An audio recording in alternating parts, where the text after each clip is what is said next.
How many opportunities have you already missed just because they didn't come with a warning?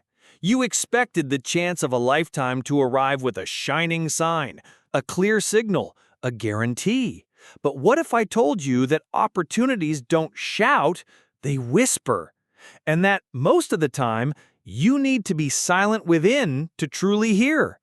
Today, we're going to talk about a theme that cuts across philosophy, the Bible, literature, and our daily lives, how great opportunities often appear disguised, and how to recognize one before it's gone. King Solomon, known for his wisdom, wrote in Ecclesiastes, "Time and chance happen to them all."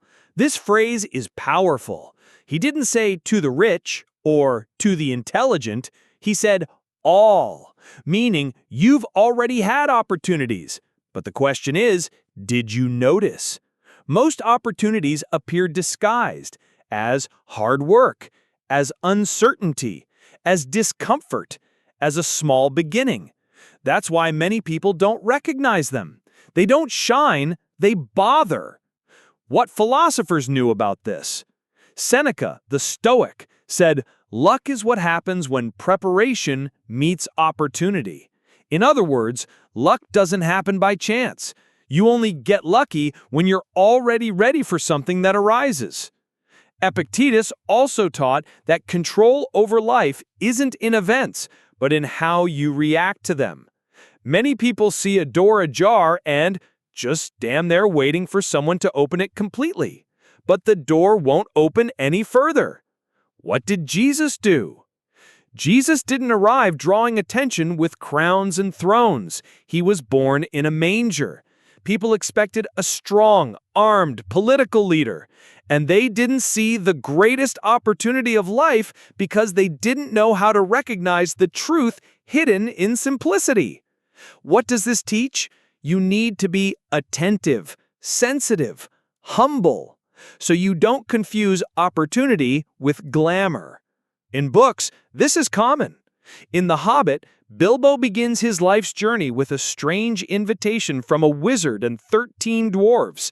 He could have said no, and he almost did.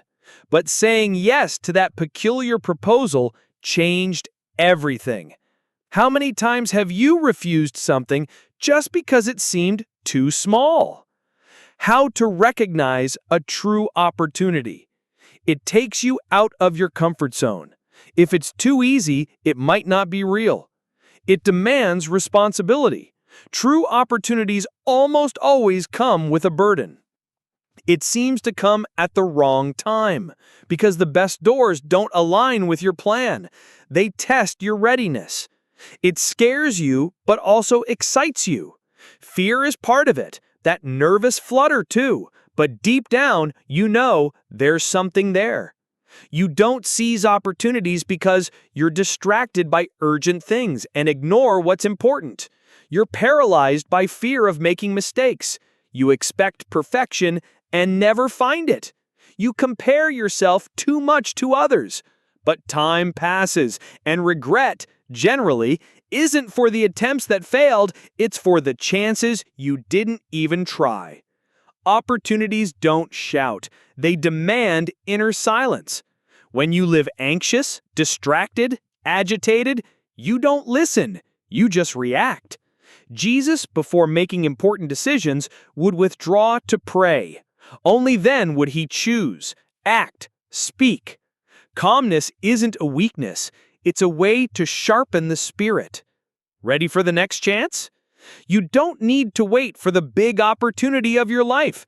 It might be right beside you today, disguised as a conversation, an invitation, a yes you're afraid to give, a no you avoid saying.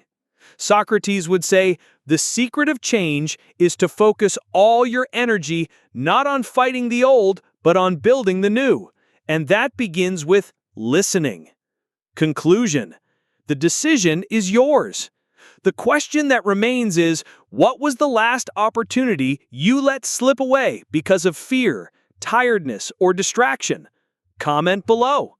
Perhaps just by writing it down, you'll start to hear that whisper again.